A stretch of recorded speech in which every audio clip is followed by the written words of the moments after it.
আল্লাহ পাকের রহমত থেকে নিরাশ হয়ে যেও না। ইন্নাল্লাহা ইয়াগফিরুয যুনুবা জামিআ, আল্লাহ পাক চাইলে সমস্ত গুনাহ মাফ করতে পারেন।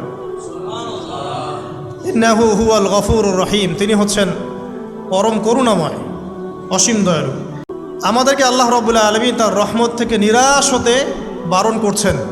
যে যত পাপ করেছে জীবনে, যদি একটা বার কেউ যদি আল্লাহ পাককে মন থেকে ডাকে, চোখ দিয়ে ঝরঝর করে পানি পড়ে, আল্লাহ পাককে বলে, সেজদায় গিয়ে পড়ে আল্লাহকে বলে রব্বিক ফিরলি, আল্লাহ আমাকে মাফ করে দাও, তার মনের মধ্যে যদি সততা থাকে, মন থেকে যদি সেই কথাটা বলে থাকে, আল্লাহ পাক শুধু তাকে ক্ষমাই করবেন না, তার সমস্ত গুনাহগুলোকে আল্লাহ নেকি দিয়ে পরিবর্তন করে দিয়েছে।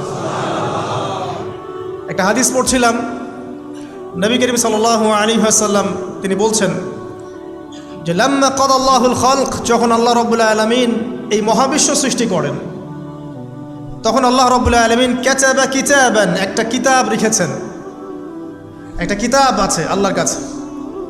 কাতাবা কিতাবান ফাহুয়া ইনদাহ ফাওকাল আরশ, যেই কিতাবটা আল্লাহর নিজের কাছে আছে আরশের উপরে, সেখানে আল্লাহ পাক লিখে রেখেছেন। কি লিখেছেন? ইন্না রাহমাতি সাবাকাত গদাবি, প্রতিটা ক্ষেত্রেই আমার রহমত, আমার দয়া, আমার করুণা আমার গজবকে পরাজিত করেছে। মানে আল্লাহ রাব্বুল আলামিনের গজব, এর উপরে আল্লাহ পাকের রহমত অবস্থান করছে। জীবনের কোনো ক্ষেত্রে হতাশ হওয়ার কোনো সুযোগ নাই। আজকে পারিবারিক ভাঙন বলেন, ব্যক্তি পর্যায়ের আত্মিক ধ্বংসই বলেন, সমাজের বিপর্যয় বলেন, যাই বলেন, পিছনে একটা বড় কারণ আছে। সেটা হলো আল্লাহ থেকে দূরে থাকা মানুষ, আল্লাহ থেকে হতাশ হয়ে যাওয়া। আর এই কাজটা শয়তান করিয়েছে মানুষকে আল্লাহ থেকে দূরে সরানোর জন্য। কিন্তু আল্লাহ রাব্বুল আলামিনের কাছে কেউ যদি যেতে চায়, মন থেকে যদি আল্লাহকে একটা বারও ডাকে, আল্লাহ পাক এক ডাকের মাধ্যমেও তার গুনাহ মাফ করতে পারেন। দুজন ব্যক্তির ঘটনা পড়লাম। একজন ব্যক্তি প্রচণ্ড রকম আবেদ, প্রচুর ইবাদত করে। আপনারা জানেন ইবলিসও কিন্তু আবেদ ছিল, ইবলিস কিন্তু প্রচুর ইবাদত করেছে। এখন ওই ব্যক্তির একজন বন্ধু ছিল, এটা বানু ইসরাইলের ঘটনা। তো সেই বন্ধু পাপী ছিল, বিভিন্ন কবিরা গুনাহ করত। আর এই আবেদ ব্যক্তি বারবার তাকে নসিহত করত, গুনাহ ছেড়ে দাও, তুমি পাপ করছো, গুনাহ ছেড়ে দাও। তখন সেই ব্যক্তি যে পাপ করছে সে বলতো যে আল্লাহ কি তোমাকে আমার রক্ষক বানিয়েছেন? আল্লাহ কি তোমাকে আমার উপর দারোগা বানিয়েছেন? আমাকে আল্লাহর হাতে ছেড়ে দাও, আমাকে নসিহত করতে শোনা। একদিন এই আবেদ ব্যক্তি তার বন্ধুকে একটা জঘন্য পাপ করতে দেখল। এমন একটা পাপ যেটা দেখে তার মনে ধারণা আসলো এটা চরম জঘন্য একটা কাজ।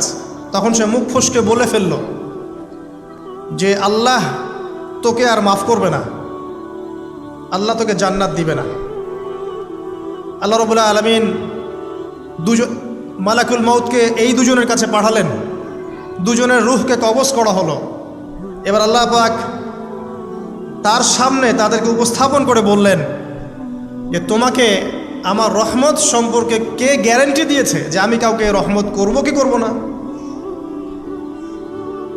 যাও, আমি তোমাকে জাহান্নামে পাঠালাম, আর ওই ব্যক্তি যে আমার রহমত প্রত্যাশা করেছে আমি তাকে জান্নাত দিয়ে দিলাম। দেখুন, এই হাদিসটা শুনলে মনে হয় বাহ্যিক হয়তো বা মুখের একটা কথার কারণেই সে জাহান্নামে চলে গেল। আসলে বিষয়টা এমন নয়। বিষয়টা আমি আপনাকে বোঝাচ্ছি। বিষয়টা হচ্ছে ইবলিসের মতো। ইবলিস কিন্তু শুধু মন থেকেই বলেনি যে খলাকতানি মিন নার ওয়া খলাকতাহু মিন তিন, আমি কেন তাকে সেজদা করব আদমকে? আদম তো মাটির তৈরি আর আমি তো আগুনের তৈরি। এটা ইবলিসের শুধু মৌখিক স্টেটমেন্ট ছিল না।